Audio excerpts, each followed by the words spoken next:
That bloke looks a bit miserable, doesn't he? I'm not surprised. He's been under that shower for over 130 years. This is Carlton Gardens, where the people of Melbourne have their wine shows and food shows and auto shows and expos and sexpos. Now, you may see a magnificent piece of corporate landscaping, but what I see is a huge pile of foul, stinking dung. In the early days of Melbourne, what's now Carlton Gardens was a wilderness where the townspeople could go for a ramble with lots of tall grass and native trees and marsupials hopping about. But as it grew because of the gold rush, they started to have a waste problem. What to do with the damn stuff? So a pile of poo landed up here, and then another one over here, and then another one, and another one, until the whole place was one fetid mass. In fact, a local journalist said that if you wanted to enjoy the fountain, then you had to walk through circles of smell that were so foul, it was like the darkness that descended on Egypt in biblical times. It's probably worth the walk, though. If the fountain was anything like that one, it would have been quite a treat, wouldn't it? You see all those cute little platypuses there?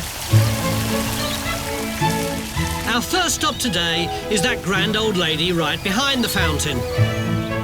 In the golden age of international exhibitions in the 19th century, the exhibition building was Melbourne's way of saying to the rest of the world, oh, look at me, look at me. And to this day, people still do. Although, to be honest, if you want to explore a place like this, don't go in the swanky doors. Sneak round, come here, sneak round somewhere like this.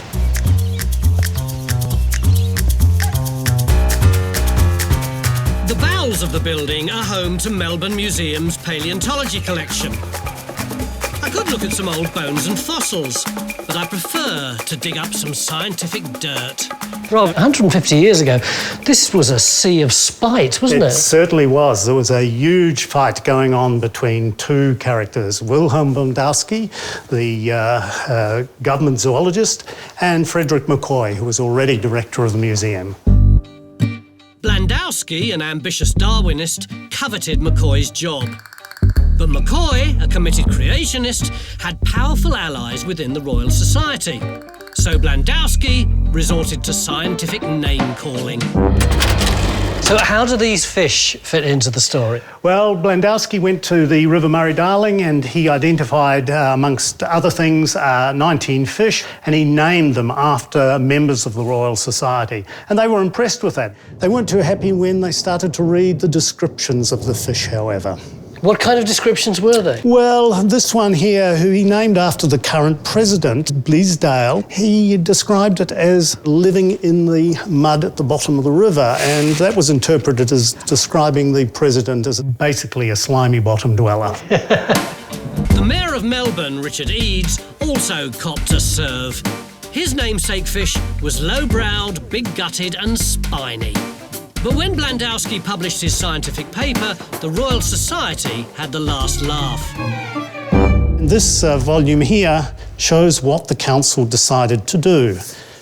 This note here, page 131 to 134 inclusive, with 4 plates, are omitted from this volume of the transactions by an order of the council. They censored his work. They censored his work. This was scientific censorship, and this was to avoid their embarrassment at the descriptions of the fish.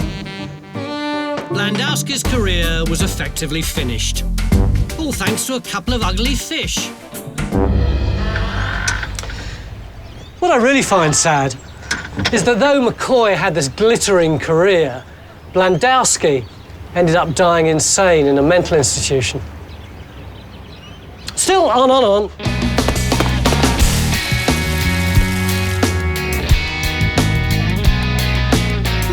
Dung-filled parks, bowels of buildings and slimy bottom dwellers. I think it's time to raise the tone of this walk. Considering it's perched right on the edge of the business district, Carlton has oodles of old-world charm. This is Drummond Street, which is pretty typical of Carlton streets in many ways, although in some ways it isn't. Look at all this lovely green sward and the big trees and the width of the street. Well, there is A reason for that, at this house, 135, lived a bloke called Patrick Costello, who was a member of the Legislative Assembly, a pretty corrupt one, and at an apparently convivial and boozy meeting of the council, he managed to persuade the councillors to widen and beautify his street.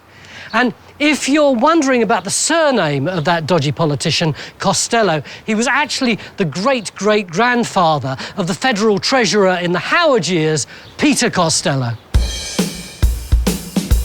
who, of course, wasn't a dodgy politician.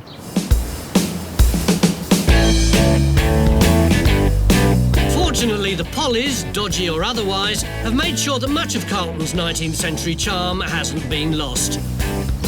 Which is a good thing, mostly.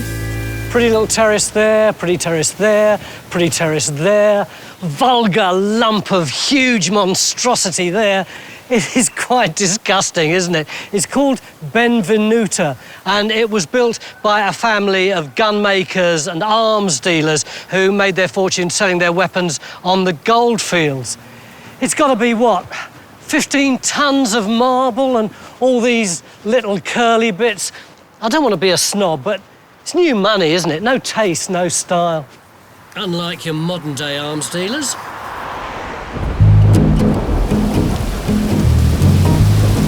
By the way, you know that Melbourne saying about 4 seasons in one day? Well, it's true. I was going to go straight up there to Lygon Street for coffee and creamy cakes, but I noticed that, which, if you don't know, is the 8-hour memorial, because Melbourne was the first place in the world to achieve an 8-hour day for its working people. 8 hours work, 8 hours leisure, and 8 hours rest. As you can see, the fight is still going on. This building is the Trades Hall, and this is the kind of Carlton history that really interests me, I have to say. I think we might as well go into the Trades Hall. I don't even know if we got permission to do this, but what are they going to do? Throw us out at worst, and at least I can get dry and the camera can dry off too. Well, this is a far cry from all the elaborate scroll work of Benvenuta, isn't it? Look at this, all the names of the people who were involved in trying to get better rights for working people.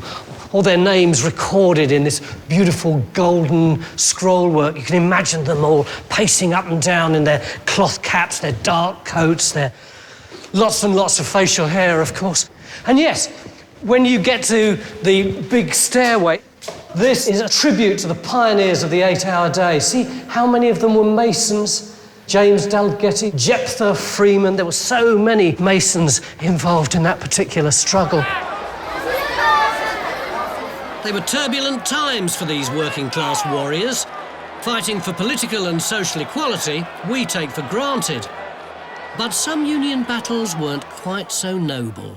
In the year 1916, there was a big row about whether or not a ballot was being conducted appropriately or inappropriately, and the firearms went off, excuse me, guys, blam, blam, blam, blam, blam, they were going, people ducking, and the bullet holes buried themselves apparently into the walls. That could be one, couldn't it? Just there, can you see that?